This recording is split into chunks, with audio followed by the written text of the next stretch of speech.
Ex-Megadeth guitarist Jeff Young was a huge fan of Yngwie in the 80s. In the interview with Full in Bloom in 2023, Jeff Young revealed, question, "And you're a fan. You were a fan in the 80s. You loved Yngwie." Jeff Young, "Oh, of course. Listen to the Megadeth album. You can hear the influence. I was a student at GIT.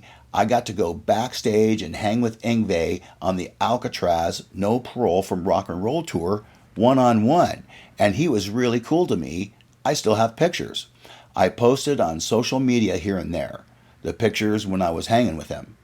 He showed me how he held the pick and some details to his technique that I didn't understand just by trying to listen to the record and figure stuff out by ear on half speed, which was all we had back then." Actually, Jeff Young auditioned for Alcatrazz, apparently in 2019, but eventually they went with Joe Stump. Here, Jeff explains his side of the story. "When I auditioned for Alcatrazz a couple years ago, like it was right after the Rat audition, I would have been replacing Yngwie and Steve Vai, and I just went through that thing, and I did have that gig, but at the last minute I found out that the singer is lip-syncing to the tape the entire show. I just couldn't go out there and do that to fans. To me, that's now artistry. That's con artistry. So I worked on both those gigs, Rat and Alcatrazz. I worked 4 or 5 months learning all that stuff note for note. You can go to my YouTube and look at the Bigfoot. That was my most popular video worldwide. It was the Bigfoot rehearsals. It's just the solo section. And then right next to that is a video. The singer, I'm just not mentioning the name, but we all know who the singer in Alcatrazz was, Graham Bonnet. They recently replaced him, but it's just there off camera that we're rehearsing and doing like the Hiroshima Mon Amour. My YouTube's like a diary of my life. You can see. And I didn't put it out. I didn't talk about it. I talked about a little on my radio show. These are hard choices that you got to make. You go to a concert and you hear a singer and it sounds nothing like the record. When Alcatrazz played Las Vegas and I met the manager and got the offer to do this gig, he sounded just like the record. It wasn't until a little while later I found out why. However, the manager who offered the gig to Jeff commented on Jeff's story, and this is what he wrote.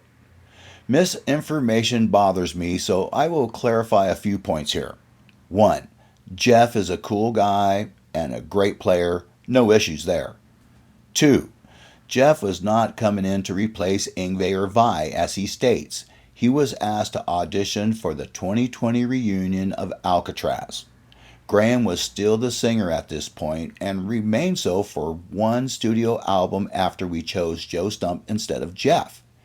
Anyone below who thinks Jeff is talking about Doogie has their timeline confused.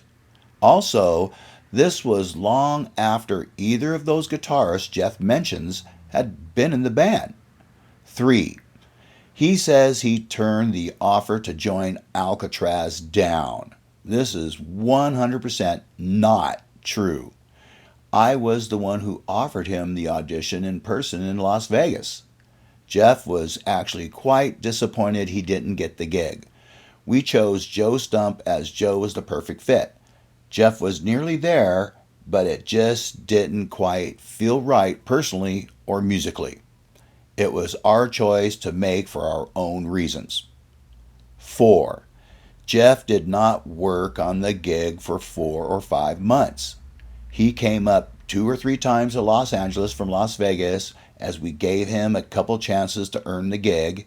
This was over a 4-week period at the most, as we didn't even have 4 to 5 months to find our guy and certainly wouldn't have strung someone along for that length of time. 5. The reasons Jeff gives here as to why he claims he turned the Alcatrazz job down, I will not comment on. But Jeff did not turn the job down.